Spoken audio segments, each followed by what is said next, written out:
تبارك الذي جعل في السماء بروجا وجعل فيها سراجا وقمرا منيرا وهو الذي جعل الليل والنهار خلفة لمن أراد أن يذكر أو أراد شكورا وعباد الرحمن الذين يمشون على الأرض هونا وإذا خاطبهم الجاهلون قالوا سلاما والذين يبيتون لربهم سجدا وقياما والذين يقولون ربنا اصرف عنا عذاب جهنم إن عذابها كان غراما إنها ساءت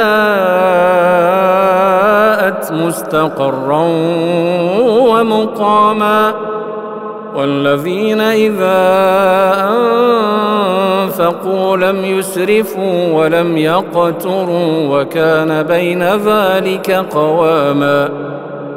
والذين لا يدعون مع الله إلها آخر ولا يقتلون النفس التي حرم الله إلا بالحق ولا يزنون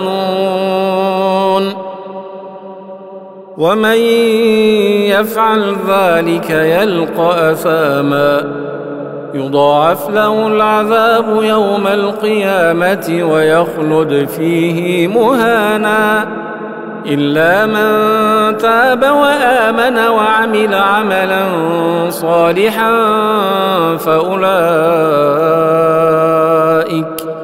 فأولئك يبدل الله سيئاتهم حسنات وكان الله غفورا رحيما ومن تاب وعمل صالحا فإنه يتوب إلى الله متابا والذين لا يشهدون الزور وإذا مروا باللغو مروا كراما والذين إذا ذكروا بآيات ربهم لم يخروا عليها صما وعميانا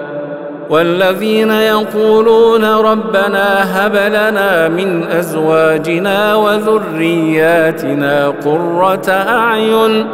واجعلنا للمتقين إماما أولئك يجزون الغرفة بما صبروا ويلقون فيها تحية وسلاما خالدين فيها حسنت مستقرا ومقاما قل ما يعبأ بكم ربي لولا دعاؤكم